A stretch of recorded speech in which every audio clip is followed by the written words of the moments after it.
There have been some very mixed reviews for the new Wuthering Heights film, and I'm going to put it under the microscope and give you the historical basis for why, on this case, that might be a good.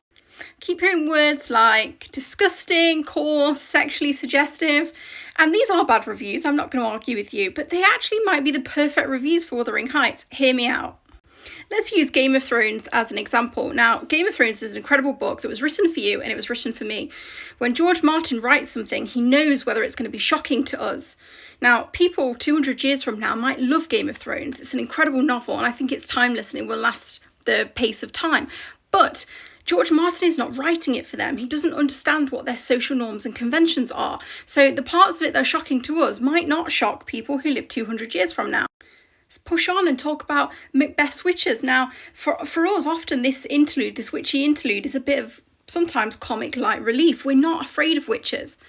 But when Shakespeare wrote this for an Elizabethan audience, the people in the audience were genuinely really terrified of witches.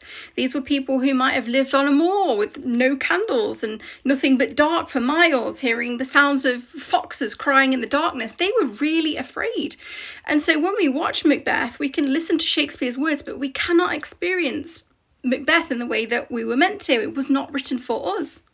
Now, the same kind of goes for Wuthering Heights. Emily Bronte does not know anything about us. She did not write this novel for us. She wrote this novel for her own setting and time. And when the book came out, it was not akin to Jane Eyre. It was not akin to Oliver Twist or any great novels of the Victorian era. People didn't like it. They found it unsettling and coarse.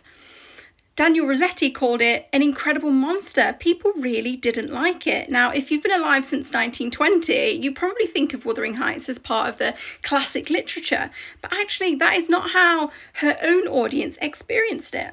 So there are many adaptations of Wuthering Heights. I haven't seen this one. I don't know how much of a pure it is in terms of the Wuthering Heights canon.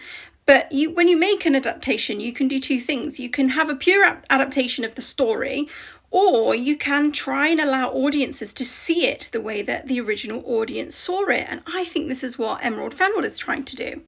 Emily Bronte created something that was dark, it was unsettling. Perhaps it was a bit coarse and a bit vulgar, but this is what this woman, Emily Bronte, this is what she left to us. And we're really unable to experience it in the same way that she intended because we are not part of her culture or her time. Whilst this film might not fit entirely with the novel, I think maybe what you're being given is the opportunity to experience something akin to how Emily Bronte intended it. I would love to know your thoughts.